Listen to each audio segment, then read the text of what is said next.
I'm David Lombardo, and this is WCNY's The Capitol Press Room. The government subsidies for a 251-unit apartment building in Buffalo is prompting local Democratic Assemblymember Pat Burke to push for legislation that would give municipal leaders a more significant say in tax breaks that might impact the local government's future revenues. And Assemblyman Burke joins us remotely to discuss his legislation as well as the administration of economic development subsidies more broadly. Well, correct me if I'm wrong here, but it seems like the issue for municipal leaders and local state officials like yourself is that this Buffalo development will be getting a 30-year property tax abatement, and that the break is being offered by state economic development officials as opposed to maybe originating with local officials or being done, say, hand in hand with local officials. I mean, is that the problem as far as you see it? Yeah, and it actually supersedes their authority, right? So in the city of Buffalo, you can only give a tax break up to 15 years, the city council. So this essentially doubles that and takes away their decision-making power. And a 30-year tax break is offensive to a lot of people. And so I think you got kind of a two-for problem. You've got this massive tax break, and then you have, sort of this, what feels like the usurping of the local elected body by a group of people who aren't elected. You have people not elected, not from our area, making decisions about the tax base and structure for local taxes for the city of Buffalo and Erie County. Well, what is the check that you think makes sense moving forward with your legislation? What sort of approval makes sense to you? It should be voted on by the local governing body. So in this case, it would be the Buffalo Common Council and the Erie County Legislature. If they are going to go, it doesn't change their authority to go beyond the requirements that the city of Buffalo or any other municipality may have. It just means if they're going to, that they need local approval to do it. Does this type of check exist anywhere else in terms of the relationship between local government officials and state officials, or is this a relatively new dynamic for the relationship and the ability of a municipality to tell the state, no, you're not going to do this in our backyard? I think because of this particular case, which I think there are like, I don't have the other examples in front of me, but this case in particular, where the development is covered 88% by public subsidies, it's not a project that people, they're certainly looking for growth in that area, but they aren't looking for maybe that specific type of government subsidy and growth.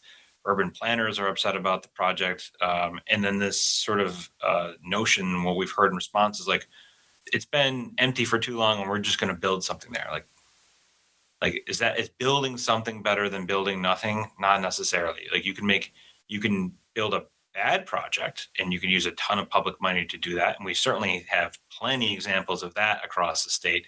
And we just have to put a stop to it. There's not a lot of people are happy about the situation. And frankly, when we're talking about affordability, we're talking about anger from the middle and working classes in the state and across the country. This is the issue of our times. You think people want to hear about these massive subsidies? It's costing almost $1 million per unit for the build out of this heavily subsidized project. It's not okay. So that kind of brought the Eye of Sauron onto the situation, and then the second part of that was like looking at the negotiated pilots, which weren't negotiated at all. The local governments didn't have a say in it at all, and so. Certainly as the chair of the cities committee and feeling like this impacted my city specifically and probably other cities across the state as we are just learning about, how that business is conducted. I felt like something had to be done. And this is a policy that I think is somewhat novel. It's funny because people are treating it like it's novel. Like, what an idea. Like that the local governments would have decision-making power over how their citizens, tax their own property. Well, you brought up the percentage of this project that are being subsidized, and I have to imagine that egregious nature is probably what makes this more timely and pressing than if this was a 5-year abatement that the state was planning to offer, or that there was just a tiny percentage of the project that was subsidized. Is it fair to say that this seems to be a large part of what's driving the uproar, the scope of things here? Yeah, absolutely. I mean, an 88% government subsidy, and then on top of that, a 30-year, tax abatement, and replaced by a pilot that wasn't negotiated by the local governments. Yeah, it is odious, and it is kind of shocking. And the answer, on the response of like, hey, if we didn't do this, the spreadsheet just didn't work for it, right? Like it wasn't going to get done. We weren't going to get anything done. Like, okay. But the other response is, where this is in Buffalo is like right by Canal Side, where a ton of public money was invested in it. And you go, I've been around long enough where they said, hey, if we put all this public money into this, this is going to spur development and economic development. So like we did all the public money, and then the major growth didn't really happen. And now you're saying, if we don't put all of these public resources into this, then we can't build anything there. So you're kind of, it feels a little getting burned. And then to do it in this way, something had to be said, something had to be done. It's just too much. It just goes a little too far. And then, there are all sorts of interesting ideas since I came out with this proposal. Someone called my office and said, like, hey, why don't we add housing for people in the arts there? Because there's a train line that attaches right to the theater district. That would be incredible.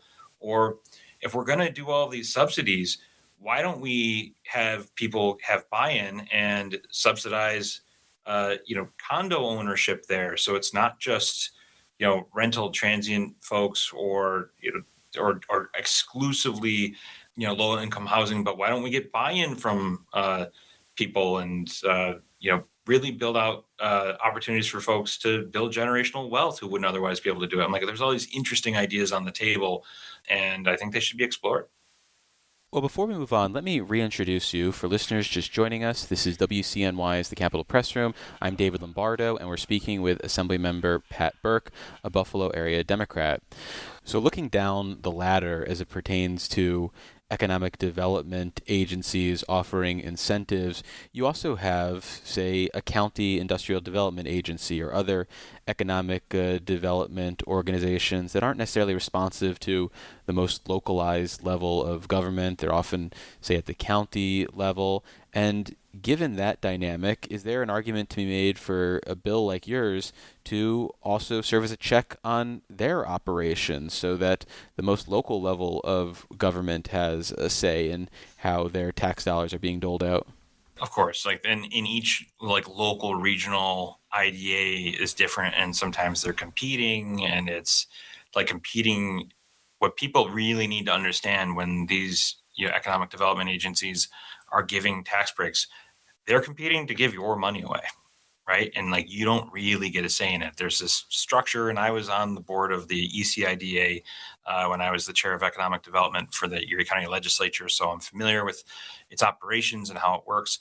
Yes, it's a problem. In this case, the state kind of usurped the IDA, right? Like the IDA couldn't give enough away to make this project work. So the state had to come in with this sort of astronomical 30-year number. So I guess to answer your question, yes, but it's still, even this project makes the IDAs seem like all the very good actors in a situation like this.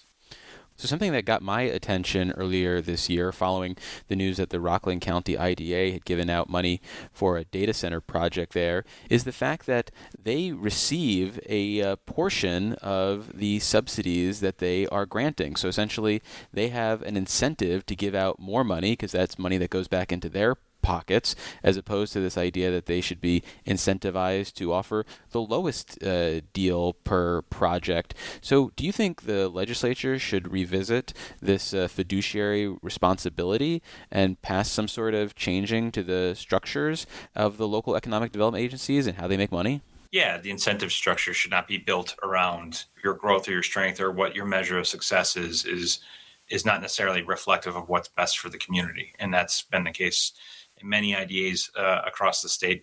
We did a lot of reform, over the last 10 years in the ECIDA. So I think it's actually become a much better example of how to do it rather than how not to do it. So broadly, I think it's a problem. There's competition between municipalities and the IDAs. There's competition between IDAs within localities. It's certainly something that has to be addressed. My former colleague, now mayor of the city of Buffalo, certainly spent a lot of time on IDA reform, Sean Ryan. How we do things and how we build things and how we attract investment needs to be done a lot better, for sure.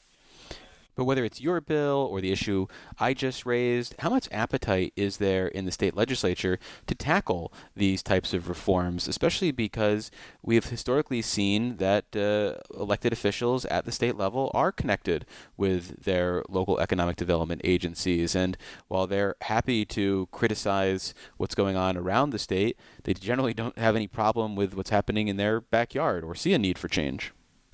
Yeah, it's like everyone hates Congress, but not their congressman, right? Now I've been in the Assembly for 4 terms and, expect to be in the Assembly for a 5th term. We'll see. But, when I got there, I was somewhat cynical about who my colleagues are going to be. Like, they're sort of hacks and politician types and da-da-da. And what I found were, mostly, not all, but mostly pretty earnest people who are trying to solve problems. And in conversations that we've had about IDAs in a conference, within individuals, within our groups, I think there's a pretty broad consensus about the concerns and problems they can present and the sort of parochialness to it sometimes. Now, where the energy is we're not singularly powerful, right? You have a lot of members. You have to come together on some type of solution. You got to work through staff with it. It takes a lot of work, and that's just one key and one lock of a door that has 3. So it's just, as it's really hard getting things done. And it's really hard, changing the inertia that happens in the state. Hope springs eternal, and we do make progress, and we'll see what next year appears. I hope this bill gains some steam, though.